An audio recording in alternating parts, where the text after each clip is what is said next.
લગ્નનું આયોજન કરવામાં આવ્યું હતું વાડીમાં, પરંતુ જમવાનું ખૂટી પડવાને કારણે જાનૈયાઓ પાછા ફર્યા અને કન્યાનો પરિવાર છે એ પોલીસ સ્ટેશનમાં પહોંચ્યો અને પોલીસે આખરે બંનેને સમજાવટ કરીને પોલીસ સ્ટેશનની અંદર જ લગ્ન કરવામાં આવ્યા।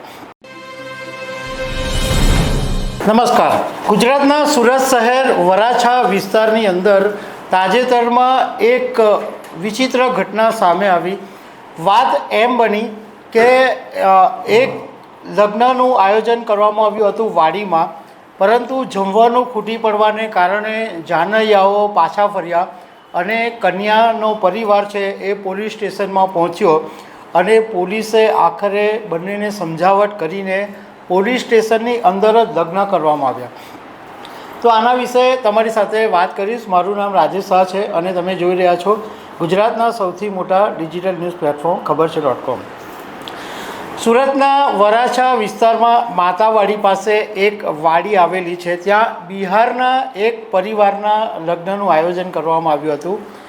કન્યા અને વર બંનેના લગ્ન ચાલી રહ્યા હતા, વિધિ ચાલી રહી હતી અને એવા સમયે જે જમવાનું આયોજન કરવામાં આવ્યું હતું, જે ભોજનનું આયોજન હતું એ ખૂટી પડ્યું। એટલે જાનૈયાઓએ બબાલ મચાવી નાખી અને વર અને કન્યા પક્ષ વચ્ચે ભારે બોલાચાલી થઈ ગઈ। હજુ તો કન્યાને હાર પહેરાવવાની વિધિ બાકી હતી, એ પહેલાં જ આ જાન છે એ લીલા તોરણે પાછી ફરી ગઈ। એટલે કન્યા પક્ષના લોકો ટેન્શનમાં આવી ગયા, કારણ કે આ તો સમાજની અંદર ઇજ્જત જાય એવું હતું।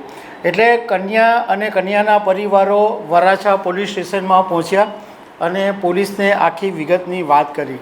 એટલે પોલીસના અધિકારીઓએ આ વાતને એકદમ ગંભીરતાથી લઈ અને વર પક્ષનો જાનૈયા પક્ષનો સંપર્ક કર્યો, વરને સમજાવ્યો, વરના પરિવારનો સમજાવ્યો, વ્યવસ્થિત રીતના કાઉન્સેલિંગ કર્યું અને આખરે વરરાજા માની ગયો અને વરાછા પોલીસ સ્ટેશનમાં બંને ભેગા થયા। હવે ફરીથી વાડીમાં લગ્ન કરવાની વાત નક્કી થતી હતી, પરંતુ કન્યાના પક્ષે એવું કીધું કે જો ફરીથી વાડીએ જઈશું તો ફરીથી ઝઘડો અને બબાલ ઊભી થશે, એટલે અહીંયા પોલીસ સ્ટેશનમાં જ લગ્ન કરાવી દો। એટલે વરાછા પોલીસ સ્ટેશનમાં જ બંનેના લગ્નની વિધિ પૂરી કરવામાં આવી। હવે ડીસીપી આલોક કુમારે મીડિયા સાથેની વાતમાં એવું કીધું કે હમણાં દરેક પોલીસ સ્ટેશનની અંદર એક સાંત્વના કેન્દ્ર શરૂ કરવામાં આવ્યું છે અને એક મહિલા હેલ્પ ડેસ્ક શરૂ કરવામાં આવ્યું છે અને એનો પર્પસ આ જ છે કે સમાજની અંદર આવી રીતના કોઈ વાતનો પ્રોબ્લેમ ઊભો થાય તો એનું વ્યવસ્થિત રીતના સમાધાન થઈ શકે।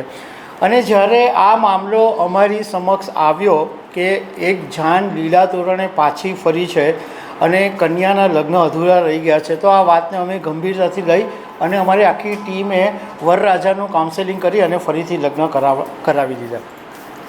ચલો, છોકરીના લગ્ન તો એટલે વર કન્યા તો લગ્ન કરીને સુખદ એન્ડ તો આવી ગયો, પરંતુ આમાં ઘણા બધા સવાલો ઊભા થયા છે।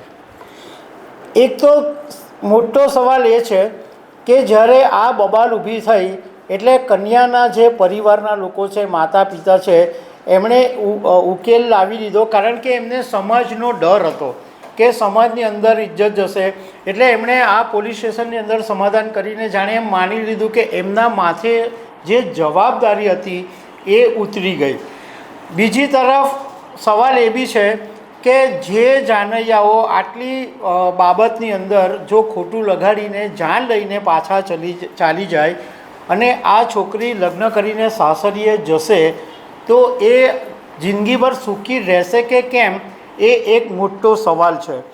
બીજું કે આ કન્યા વિશે પણ વિચારવાની જરૂર હતી કે ભાઈ તમે આટલા લાડકોડથી એને ઉછેરી હોય તો એના માટે જે યોગ્ય પાત્ર હોય કે એવી રીતના માતા પિતાએ પણ જોવાની જરૂર હોય, પરંતુ સમાજનો ડર એવો છે કે મા બાપ પછી કંઈ પણ કરે છે। બીજું કે વર પક્ષના લોકો પણ કદાચ પોલીસના ડરથી રાજી થઈ ગયા હોય, પરંતુ ખરેખર એમના મનમાં શું ચાલી રહ્યું છે એ તો એમને જ ખબર હશે।